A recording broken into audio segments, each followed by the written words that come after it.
Friends, welcome back to our channel Edu Guidance. यहाँ पे मिलते हैं आपको सभी तरीके के सॉल्यूशंस। तो देखते हैं क्लास 11 के चैप्टर प्रोडक्शन फंक्शन पे। तो सबसे पहले जानते हैं प्रोडक्शन की definition. What is production? Production means transformation of input into output. Means input जो भी हम रॉ मटेरियल या भी कोई भी ऐसा सामान जो हमारा प्रोडक्शन के लिए यूज होता है, जिसे हम इनपुट कहते हैं, उसको आउटपुट में बदलना, यानी कि उसको मैन्युफैक्चर करके प्रोड्यूस करना कुछ। यहाँ पे प्रोडक्शन डेफिनेशन है मेरी इनपुट से आउटपुट के ट्रांसफॉर्मेशन की। यहीं पे दूसरी डेफिनेशन आती है मेरी प्रोडक्शन फंक्शन की। ये एक तरीके का एक्सप्रेशन है, फॉर्मूला है, रिलेशनशिप है एक फिक्स टेक्नोलॉजी के अंडर। एक फिक्स टेक्नोलॉजी के अंदर मैं कितने इनपुट लगाती हूँ और उसके रिटर्न में मुझे जो आउटपुट मिलेगा, that will called my production function.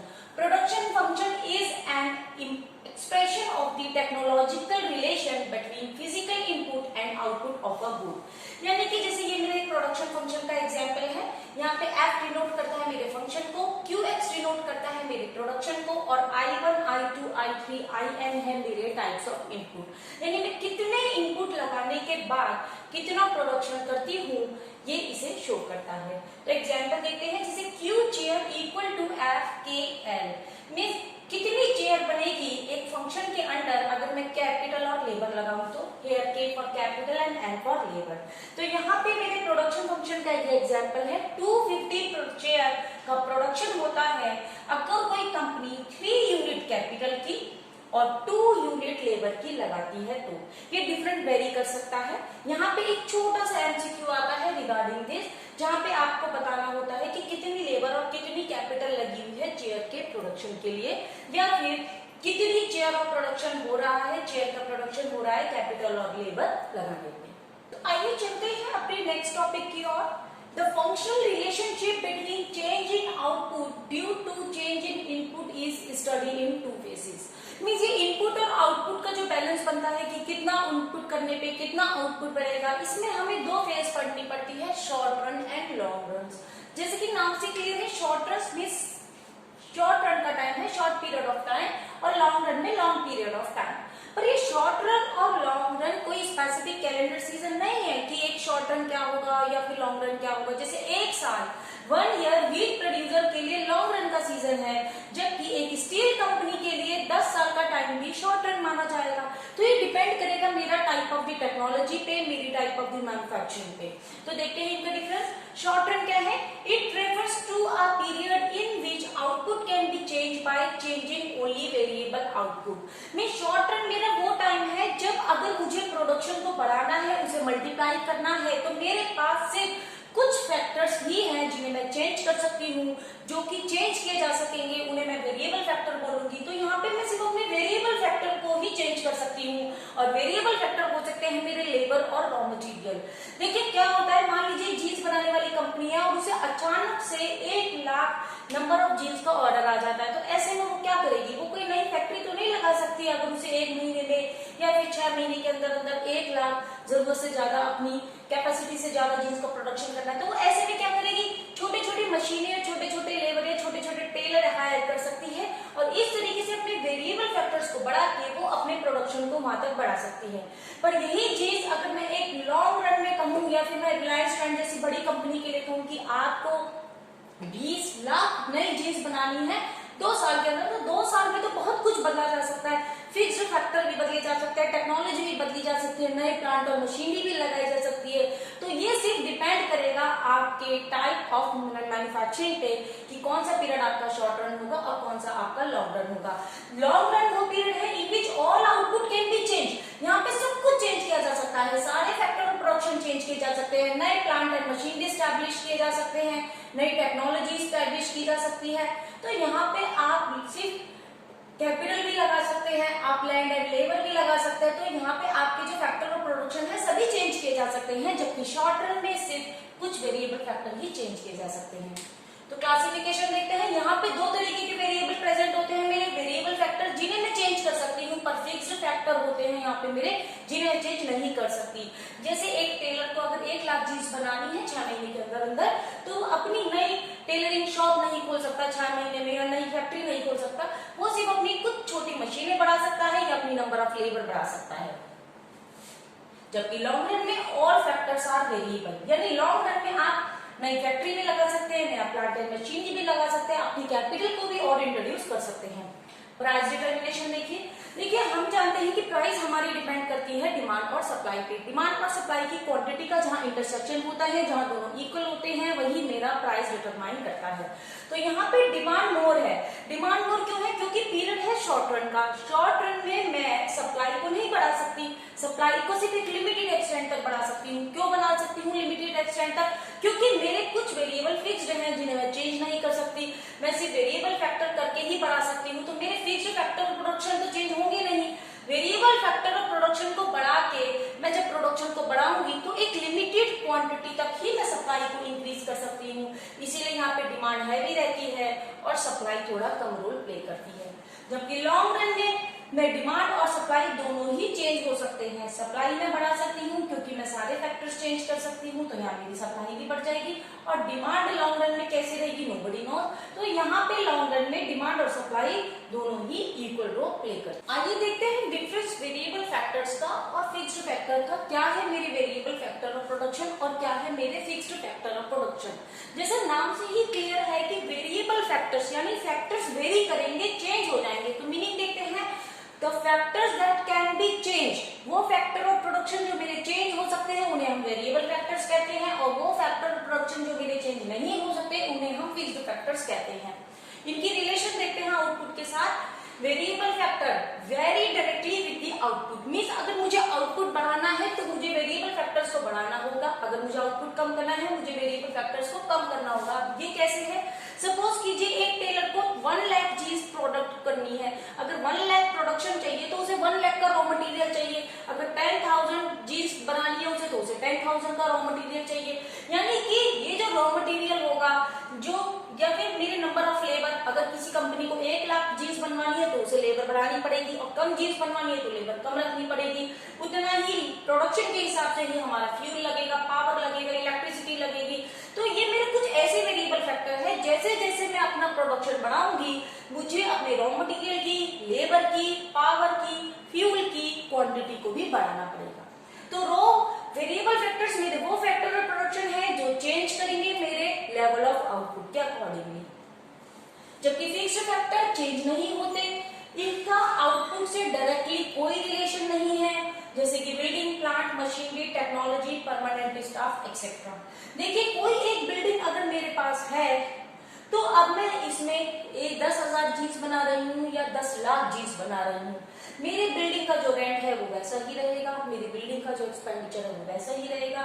मेरी मशीनें, अगर मेरे पास मशीनें हैं तो चाहे मैं फिर प्रोडक्शन करूं या नहीं करूं या ज्यादा करूं, मशीन की इन्वेस्टमेंट उतनी ही रहेगी। तो ये चीजें मेरी चेंज नहीं होंगी। सपोज कीजिए मैंने 0 लेवल ऑफ प्रोडक्शन किया है, यानी कि मैंने 0 जीन्स बनाई है, तो मेरा रॉ मटेरियल भी 0 ही यूज होगा, पर फिक्स्ड फैक्टर की कॉस्ट हमेशा रहेगी, यानी बिल्डिंग का रेंट हमेशा देना पड़ेगा। प्लांट एंड मशीनरी पे जो डेप्रिसिएशन लगता है, जो चार्ज लगता है वो लगता रहेगा। मेरी टेक्नोलॉजी भी जो खर्चा हो चुका है मेरा सॉफ्टवेयर वगैरह खरीदने पे वो लगा रहेगा। मेरा परमानेंट स्टाफ, अगर मेरे पास लॉयर है, सीए है या सीईओ है, चेयरमैन है, या जो वो स्टाफ जो मेरे बिजनेस को मेंटेन करने के लिए मैंने रख रखा है, हायर कर रखा है, मुझे उसकी सैलरी देनी ही पड़ेगी।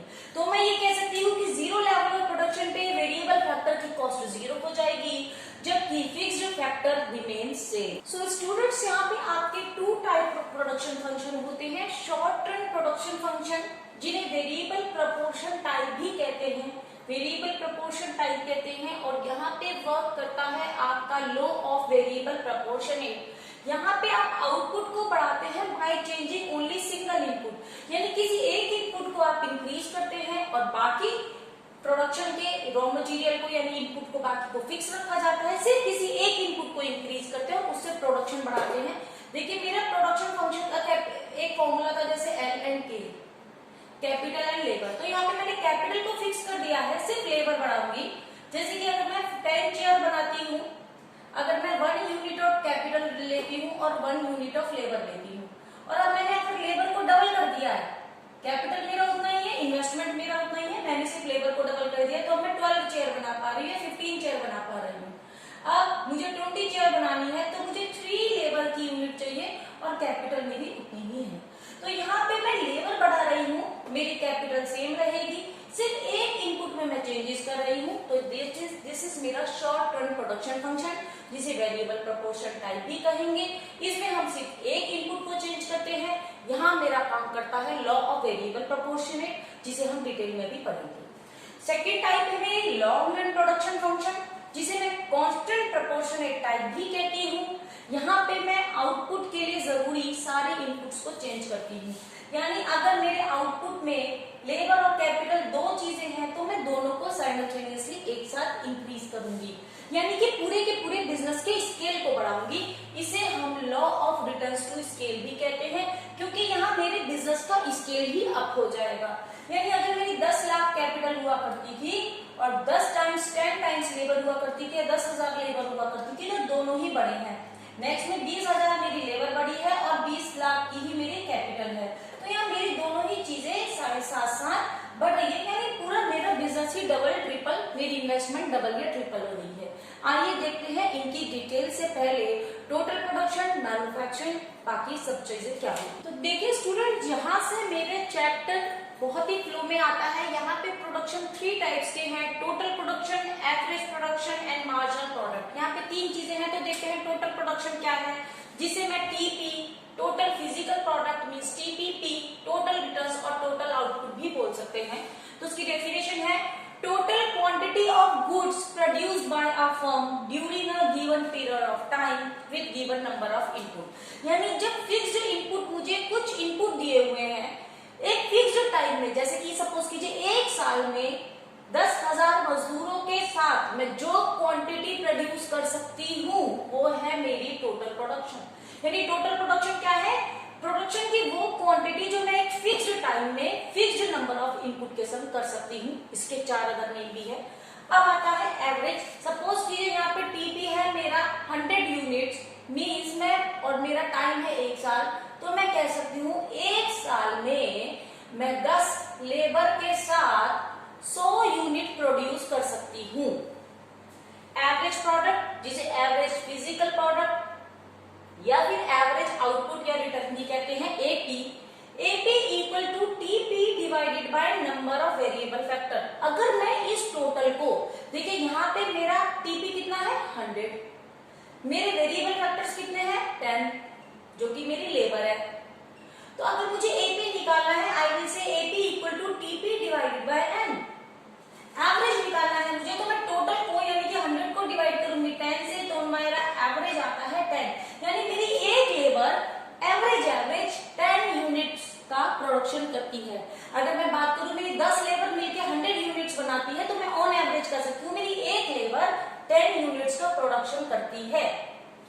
देन आफ्टर मेरा marginal product, addition in TP और adding one more unit of variable factor. अब ये वेरिएबल फैक्टर अगर मैं बढ़ा दूं तो अब लेबर मैंने कर दी 10 की जगह 11, और अगर मेरा टीपी हो जाता है उससे 120। अब 120 टीपी हो चुका है मेरा 1 ईयर में, और लेबर है मेरी 11, मेरी 1 मोर नंबर ऑफ लेबर इंक्रीज हुई है, तो मैं बोलूंगी मेरा एमपी इक्वल टू, पहले टीपी कितना था 100 यूनिट्स का, अब टीपी कितना है 120 यूनिट्स का। तो मैं नए वाले टीपी में से पुराना टीपी लेस करूंगी, मींस 120 माइनस 100, तो मेरा 20 का इंक्रीमेंट आया है। इसे मैं डिवाइड करूंगी मैंने लेबर में कितना इंक्रीमेंट किया है, जो कि 1 है, तो 20 मींस एक लेबर और बढ़ाने पे मेरे को 20 यूनिट्स का प्रोडक्शन मेरा बढ़ता है। देखते हैं इनके न्यूमेरिकल्स और इनके ग्राफ्स। तो समझते हैं अपने टीपी, एमपी और एपी को कुछ इस तरीके से। तो न्यूमेरिकल कहता है कि फिक्स्ड फैक्टर आपके यहाँ पे 1 है, जैसे कि मैंने बताया था शॉर्ट टर्म में आप अपने फिक्स फैक्टर्स को एक तरफ रख देते हैं और अपने सिर्फ एक वेरिएबल फैक्टर को बढ़ाते हैं। तो यहाँ पे मैंने वेरिएबल फैक्टर 1 से स्टार्ट किया और धीरे धीरे 1 से इसे इंक्रीज कर रही हूँ। तो देखते हैं मेरे टोटल प्रोडक्शन पे कैसा इफेक्ट आता है। अगर मैं 1 यूनिट ऑफ वेरिएबल फैक्टर रखती हूँ तो मेरा प्रोडक्शन 10 होता है। जब मैं इसे डबल कर देती हूँ, 2 कर देती हूँ, तो ये 30 होता है। 3 होने पे 45, 4 होने पे 52, 5 होने पे फिर 52 और 6 होने पे 48। इसे समझते हैं ये हो क्या रहा है। देखिए आपने देखा प्रोडक्शन में जैसे ही आपने अब एमपी निकालते हैं, एमपी है मेरा टीपीएन माइनस TPn-1, यानी कि आगे वाले TP में से मुझे पीछे वाला TP लेस करना है। तो पहले नंबर पे हम इसे खाली छोड़ देते हैं या इसे 10 ही लिख देते हैं, क्योंकि जीरो लेवल पे मेरा प्रोडक्शन भी जीरो रहा होगा, तो मैंने इसे 10 लिख दिया है। सेकंड में देखते हैं 30 माइनस 10 20, यहाँ पे 45 minus 30 15, 52 minus 45 7, 52 minus 52 0, 48 minus 52 minus 4। तो आपने देखा स्टूडेंट्स यहाँ पे क्या हो रहा है कि जब आपने एक लेबर रखी तो आपका टीपी और एमपी दोनों 10 थे। जब आपने एक और लेबर बढ़ाई तो आपको 20 यूनिट्स का एडिशनल प्रोडक्शन हुआ, आउटपुट इंक्रीज हुआ। और जब आपने एक और यूनिट बढ़ाई लेबर की तो आपका प्रोडक्शन 15 यूनिट से इंक्रीज हुआ है। आपकी बार टोटल आपको 45 हो गया, बट आपका एमपी 15 से बढ़ा। अब की बार 20 से क्यों नहीं बढ़ा? क्योंकि आपने सिर्फ सिंगल आउटपुट को इंक्रीज किया है। मींस अगर मैं कहूं मेरे टेलरिंग शॉप है तो सिर्फ मैंने टेलर को बढ़ाया है, मशीन को नहीं बढ़ाया। और कोई भी लेबर सिर्फ काम करेगी तो उसे उसी के अकॉर्डिंगली टूल्स वगैरह की भी रिक्वायरमेंट होगी। तो यहाँ पे मैं कह सकती हूँ मेरे लेबर तो टेलर तो बढ़ गया, पर उसकी मशीन नहीं थी तो आउटपुट इतना खास नहीं बढ़ा। फिर मैंने एक और टेलर बढ़ाया, एक और लेबर बढ़ाई, तो मेरा प्रोडक्शन सिर्फ 7 से इंक्रीज हुआ। और अगर एक और टेलर बढ़ाती हूँ तो प्रोडक्शन इंक्रीज ही नहीं हुआ। क्यों नहीं हुआ? क्योंकि मैंने किसी एक पर्टिकुलर प्रोडक्ट आउटपुट इनपुट को ही बढ़ाया, सबको नहीं बढ़ाया। और अगर मेरे सारे इनपुट नहीं बढ़े, सिर्फ एक ही इनपुट बढ़ाया, तो किसी एक ही इनपुट बढ़ाने से मैं अपने प्रोडक्शन को नहीं बढ़ा सकती। फिर मैंने एक और टेलर को बढ़ा दिया। अब खाली टेलर बढ़ाने से प्रोडक्शन नहीं बढ़ सकता, मुझे मशीनें भी बढ़ानी पड़ेगी, पर हमने और चीजें नहीं बढ़ाई है। तो यहाँ पे उस टेलर के हिस्से का प्रोडक्शन है -4, यानी सिर्फ लॉस। एपी देखते हैं, एवरेज देखते हैं। एवरेज होता है मेरा टीपी डिवाइडेड बाय एम। तो 10 को प्रोडक्शन को मैंने जब 1 से डिवाइड किया तो आई गेट 10। तो फर्स्ट लेवल पे आपने देखा मेरा TP, MP, AP all are equal. Second पे मेरा 30 का प्रोडक्शन है 2 यूनिट्स के अंदर, यानी दो इनपुट मेरी 30 का प्रोडक्शन करती है। तो एक इनपुट कितने का करेगी? 30 डिवाइडेड बाय 2 15 का। 3 यूनिट मेरा 45 का प्रोडक्शन करती है, तो मेरा एवरेज आ गया यहाँ पे 15। देन आफ्टर इसका 13, इसको करते हैं 10.4, इसको करते हैं। तो आपने देखा एपी भी मेरा धीरे धीरे पहले इंक्रीज होता है, फिर फॉल होना स्टार्ट हो जाता है। तो ये था मेरा टीपी, एमपी और एपी की न्यूमेरिकल्स, जिसमें हम देखते हैं टीपी डिक्लाइन होना लगता है, एमपी भी मेरा पहले बढ़ता है फिर डिक्लाइन होना स्टार्ट हो जाता है, जीरो भी हो जाता है और नेगेटिव भी हो जाता है, जबकि एपी मेरा धीरे धीरे डिक्लाइन हो रहा है। आइए समझते हैं इनकी थ्योरी और इनके ग्राफ्स, ये ऐसा क्यों है। आइए समझते हैं इनके ग्राफ को। देखिए यहाँ पे मैं वाई एक्सिस पे लेती हूँ अपने टोटल प्रोडक्शन को, और यहाँ पे मुझे टीपी ग्राफ शो करना है। तो यहाँ पे टीपी मेरा शुरू में, यहाँ एक्स एक्सिस पे है मेरे यूनिट्स ऑफ वेरिएबल फैक्टर, यानी वो वेरिएबल फैक्टर जिसे मैं चेंज कर रही हूँ। तो यहाँ पे टीपी मेरा स्टार्ट होता है इंक्रीज होना बहुत ही अच्छे से, यानी रिटर्न्स जो होते हैं मेरे, जो मुझे रिटर्न्स मिल रहे हैं वो काफी अच्छे मिल रहे हैं। तो इसे मैं इस तरीके से ये तेजी से बढ़ता है। उसके बाद ये बढ़ता तो है पर इसकी स्पीड जो होती है वो कम हो जाती है। तो ये वो पॉइंट जहां पे ये स्पीडली बढ़ता है उसे पॉइंट ऑफ इन्फ्लेक्शन कहते हैं। अगर मैं उसी के कॉरस्पॉन्डिंग इसका एमपी ग्राफ यानी मार्जिनल प्रोडक्ट को शो करती हूँ, तो मैं देखती हूँ मेरा मार्जिनल प्रोडक्ट यहीं पे मैक्सिमम है। उसके बाद मेरा एमपी डिक्लाइन होना शुरू हो जाता है। एमपी डिक्लाइन होना शुरू होने का मतलब कि अगर मैं नंबर ऑफ इनपुट या नंबर ऑफ लेबर बढ़ाती हूँ तो मेरा प्रोडक्शन तो बढ़ेगा, प्रोडक्शन तो बढ़ रहा है ऊपर, पर मेरा उसकी जो प्रोडक्शन बढ़ने की स्पीड होगी वो रेदर देन बिफोर कम होगी। फिर मेरा टीपी धीरे धीरे मैक्सिमम स्पेस पे जब पहुंच जाएगा, उसके बाद मेरा टीपी डिक्लाइन होना शुरू हो जाएगा। तो यहाँ पे मैं अपनी सेकंड स्टेज की लाइन बना देती हूँ कि इसके बाद अगर मैं प्रोडक्शन बढ़ाने के लिए और नंबर ऑफ यूनिट बढ़ाए तो मुझे सिर्फ लॉस होगा। यहाँ पे मेरा एमपी 0 हो जाता है। तो आप देखेंगे टीपी और एमपी में क्या रिलेशन है। फर्स्ट स्टेज कहलाती है मेरी, जहां पे मेरा पॉइंट ऑफ इन्फ्लेक्शन आ जाता है। यहाँ पे टीपी रिटर्न्स देता है हाई, यानी ज्यादा प्रोडक्शन तेजी से बढ़ता है, और यहाँ पे मेरा एमपी मैक्सिमम हो जाता है। सेकेंड स्टेज पे आते आते मेरा टीपी मैक्सिमम पॉइंट तक पहुंच चुका होता है और मेरा एमपी 0 हो जाता है।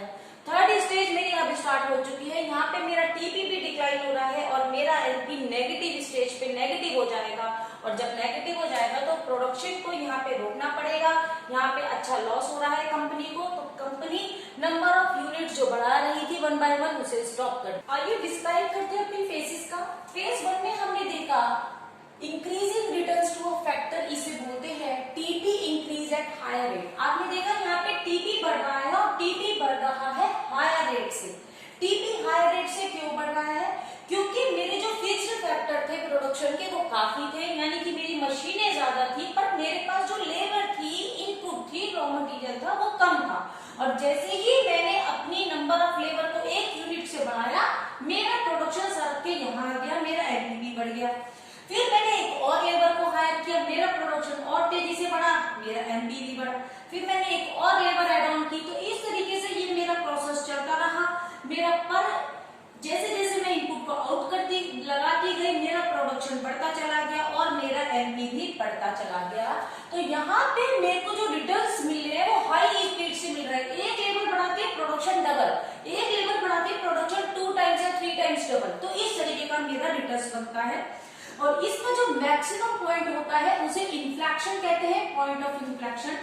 यहाँ पे प्रोड्यूसर को ये लालच होता है कि जैसे जैसे वो एक और यूनिट ऐड ऑन करेगा उसका प्रोडक्शन बढ़ेगा, प्रोडक्शन बढ़ेगा तो उसका जो कॉस्ट होगा मैन्युफैक्चरिंग का वो कम हो जाएगा, उसका प्रॉफिट ज्यादा होगा।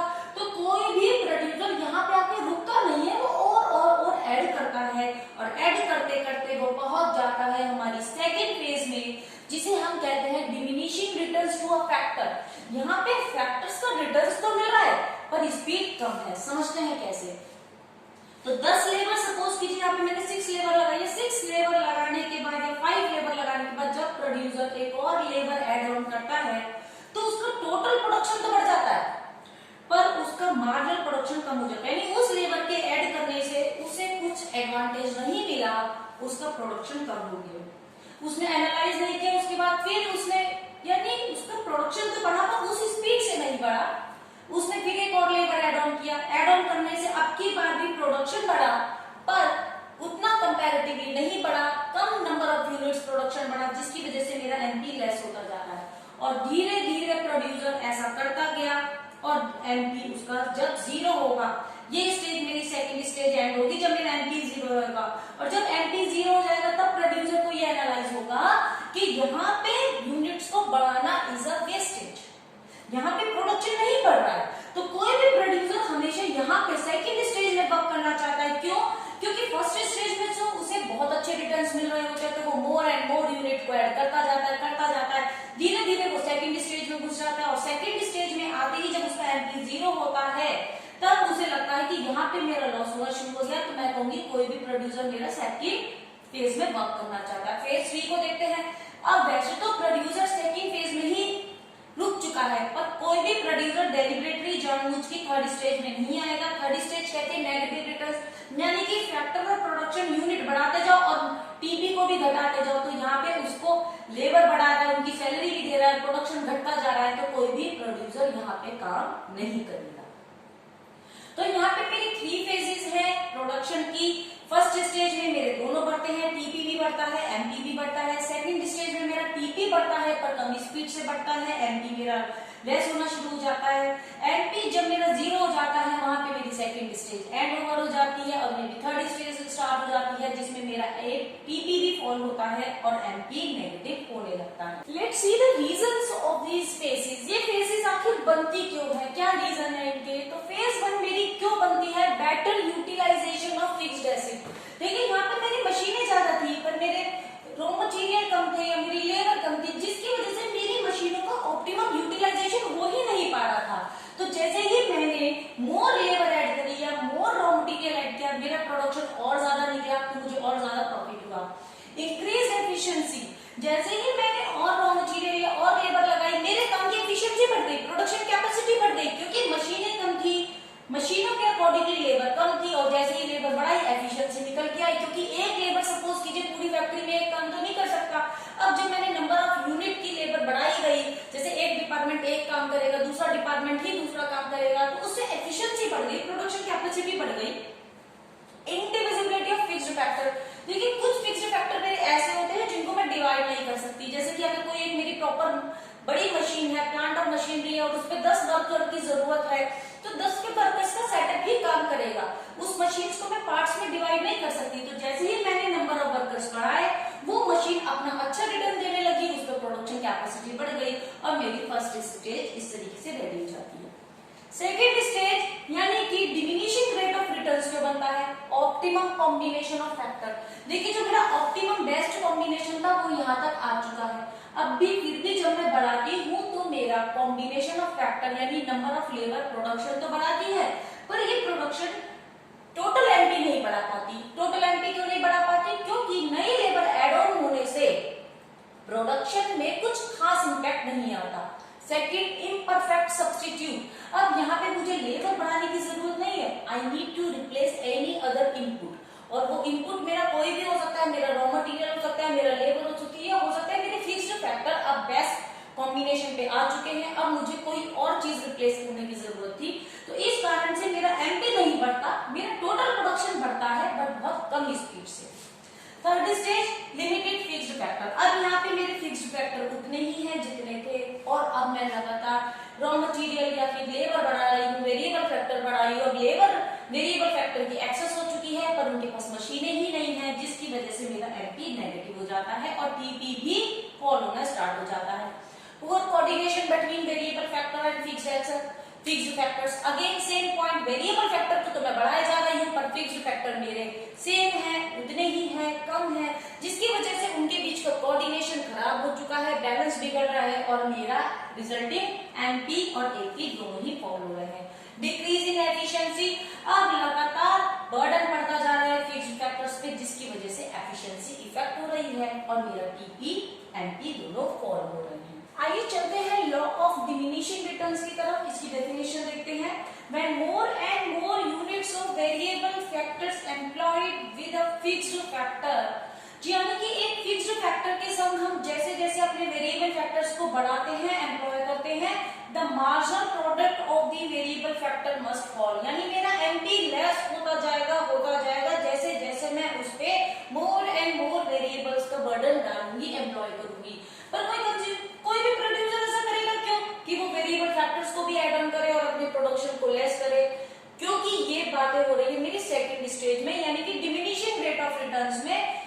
Second stage diminishing rate of returns, जहां पे मेरा मैक्सिमम इनपुट यानी कि इन पॉइंट ऑफ इन्फ्लेक्शन आ चुका था, मैक्सिमम बेस्ट जो कॉम्बिनेशन था वेरिएबल फैक्टर का फिक्स्ड फैक्टर्स का वो जा चुका है, और अगर अब मैं वेरिएबल फैक्टर्स बढ़ाती हूँ तो मेरा टीपी लेस हो गई होगा, तो यहाँ पे मेरा एमपी लेस रहता है, जहां मेरी एक्स एक्सिस डिनोट करती है यूनिट ऑफ वेरिएबल फैक्टर्स को और वाई एक्सिस डिनोट करती है टोटल प्रोडक्शन को। देखते हैं relationship between the total production and MP, तो यहाँ पे मैं वाई एक्सिस पे कंबाइंड ग्राफ बना रही हूँ, टीपी और एमपी का दोनों के पॉइंट्स लेती हूँ।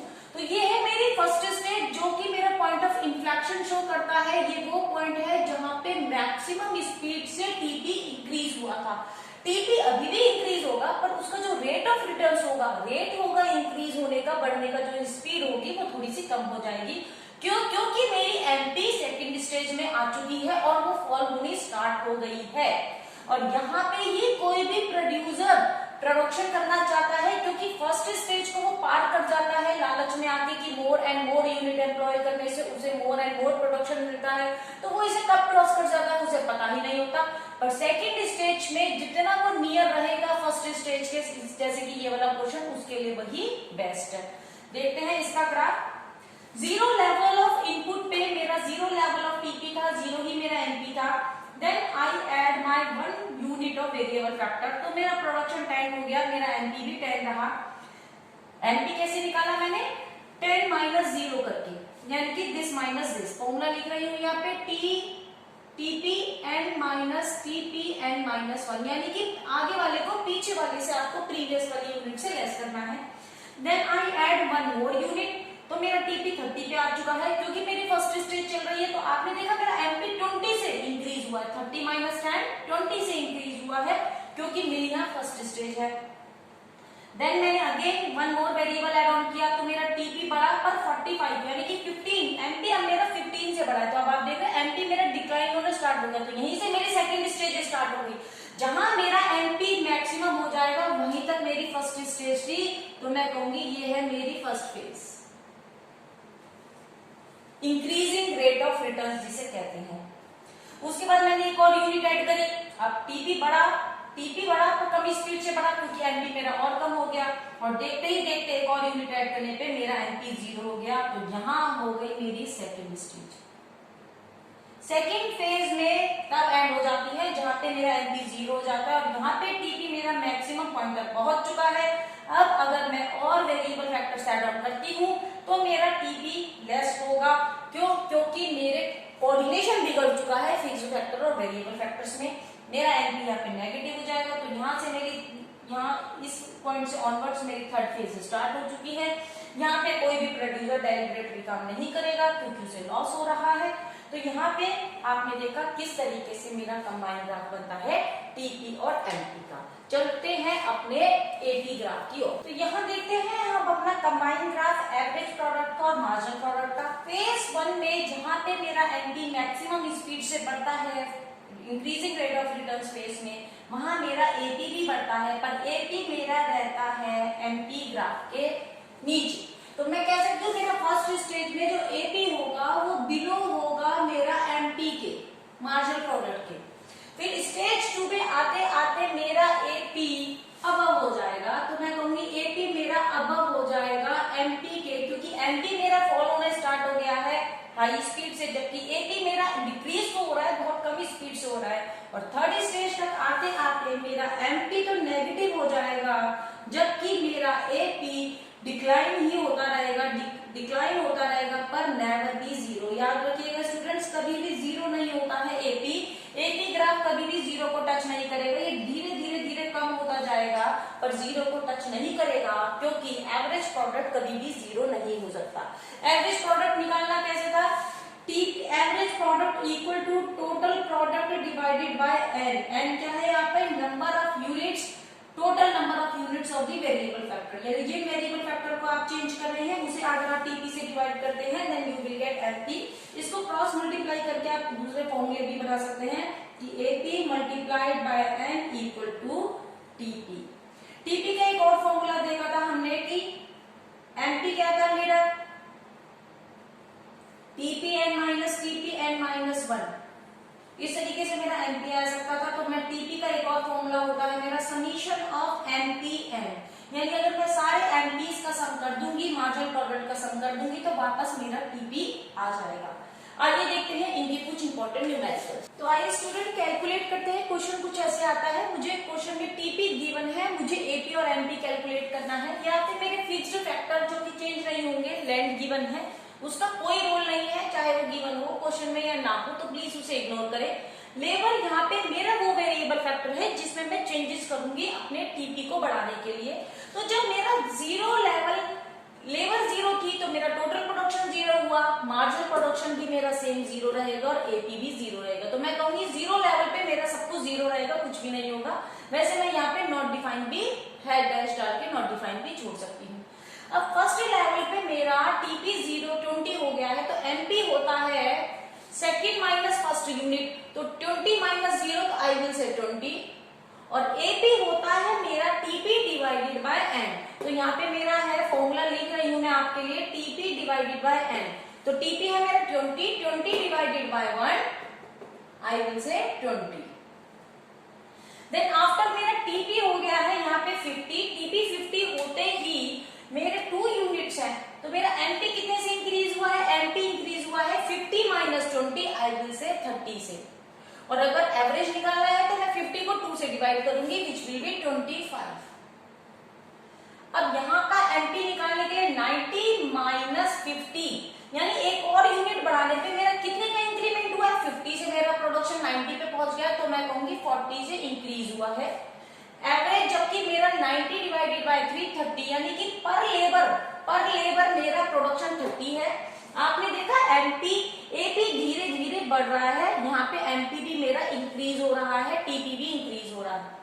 तो देन आफ्टर मेरा एमपी आ गया 20 120 लेस 90 तो 30। अब यहाँ से मेरा एमपी लेस होना स्टार्ट हो गया है, तो मैं कहूंगी यहाँ पे मेरी फर्स्ट स्टेज आ गई है।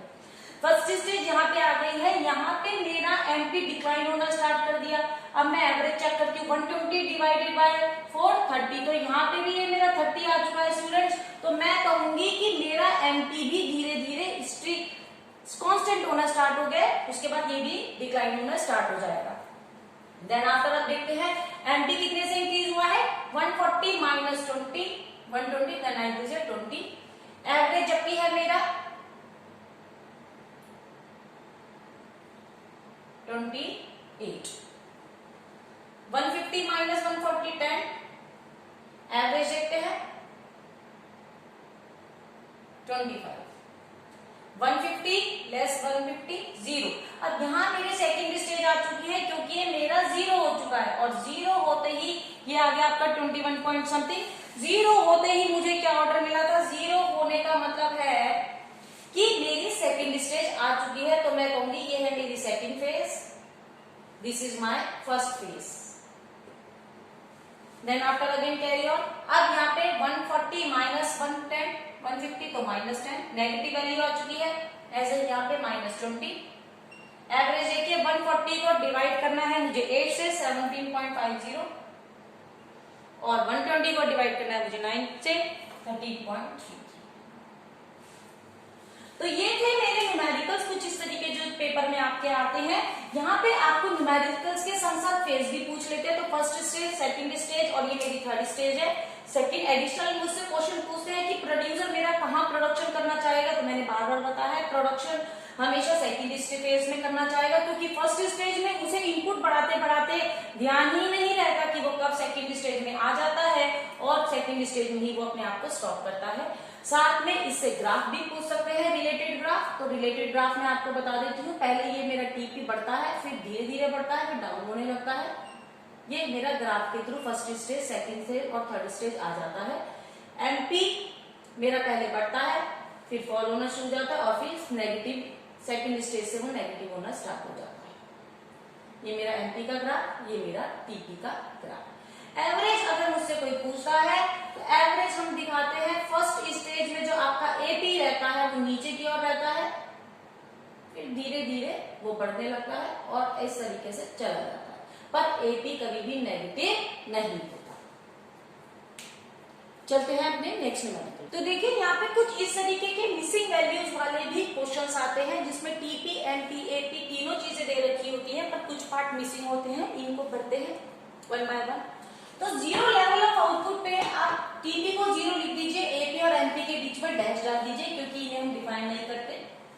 फर्स्ट स्टेज में मेरा एपी, एमपी, टीपी तीनों ही सेम होते हैं, तो अगर मुझे कुछ भी गिवन होगा तो मैं उसे कॉपी कर दूंगी, तो मेरी फर्स्ट स्टेज रेडी हो गई है। सेकंड में मुझे एमपी गिवन है, एमपी का मतलब होता है इंक्रीमेंट इन प्रोडक्शन, यानी एडिशनल यूनिट ऑफ प्रोडक्शन जो हुआ है। तो एडिशनल हुआ है तो यानी कि यहाँ पे होगा मेरा इन दोनों का समीशन 13, क्योंकि 13 में से जब मैंने 5 लेस किए होंगे तभी मेरे पास एमपी आया होगा 8। तो आइडियल से यहाँ पे टीपी मेरा 2 वेरिएबल फैक्टर्स पे टीपी मेरा 13 रहा होगा। अब इसका एवरेज निकालना है तो 13 डिवाइडेड बाय 2 मैं कर दूंगी, जो कि है मेरा 6.5। तो ये मेरी सेकंड स्टेज क्लियर होगी। थर्ड में मेरे पास आ गया ये एमपी आ गया 4, यानी कि मुझे इसमें 4 यूनिट्स और ऐड करनी है, जो कि हो गया मेरा 17। अब 17 का इसके संग एवरेज निकालती हूँ 5.6 करके जो आ रहा है मेरे पास। तो इस तरीके से मैं कह सकती हूँ कि मेरा थर्ड लेवल पे 17 है मेरा टीपी, और 5.6 या 6-7 आगे कैलकुलेट करें तो है मेरा एपी, और एमपी है मेरा 4। अब मुझे फोर्थ स्टेज पर टीपी गिवन है, टीपी गिवन है तो मैं एवरेज निकाल लेती हूँ। एवरेज निकालने के लिए मुझे 25 को डिवाइड करना है 4 से, 25 को 4 से डिवाइड करके आती है मेरे पास वैल्यू 6.25। एमपी देखती हूँ, एमपी है मेरा इन दोनों का डिफरेंस 25 माइनस 17 जो कि है 8। अब फिर से मुझे एमपी गिवन है तो इसमें मैं ऐड कर दूंगी 30 को डिवाइड करूंगी 5 से 6। अब एमपी मेरा 0 है, यानी कि मेरा कोई इंक्रीमेंट नहीं हुआ, तो टीपी मेरा 0 रहा, और 30 को डिवाइड कर दूंगी 6 से, तो मेरा एपी आ गया 5। अब की बार मेरा एमपी नेगेटिव है -4, यानी कि -4 का डिक्रीमेंट हुआ है टीपी में, तो ये हो गया मेरा 26, और 26 को डिवाइड कर देंगे 7 से 3.7। तो ये कुछ इस तरीके का मेरा क्वेश्चन था। यहाँ पे उससे साथ में एडिशन में स्टेजेस भी मांगी जा सकती है। तो मेरी फर्स्ट स्टेज कहाँ होगी, जहां पे मेरा एमपी मैक्सिमम है, एमपी मेरा मैक्सिमम यहाँ पे है, तो यहाँ तक मेरी फर्स्ट फेज है। एमपी मेरा जहां 0 होता है वहां तक मेरी सेकंड फेज होती है, और देन आफ्टर मेरी थर्ड फेज होती है। अगर मुझसे पॉइंट ऑफ इंफ्लेक्शन मांगा जाता है, तो जहां पे मेरा टीपी मैक्सिमम होगा वो मेरा पॉइंट ऑफ इंफ्लेक्शन होगा। मेरा टीपी मैक्सिमम, टीपी मेरा बढ़ता है इंक्रीजिंग रेट ऑफ रिटर्न से, यानी कि तेजी से। तो यहाँ पे जहां फर्स्ट स्टेज एंड होती है वही होता है मेरा पॉइंट ऑफ इंफ्लेक्शन। तो मैं इसको इंफ्लेक्शन पॉइंट भी कह सकती हूँ अगर मुझसे क्वेश्चन में पूछा जाएगा तो दोस्तों ये था हमारा क्लास 11 का chapter production function. I hope it is clear now. आप अपने कोई भी डाउट्स कमेंट सेक्शन में डाल सकते हैं, हम अपनी नेक्स्ट वीडियो में उसे अपडेट करने की पूरी कोशिश करेंगे। Please don't forget to like, share and subscribe our channel Edu Guidance। मिलते हैं अपने नेक्स्ट चैप्टर के साथ अपनी नेक्स्ट वीडियो में। Thank you so much for watching.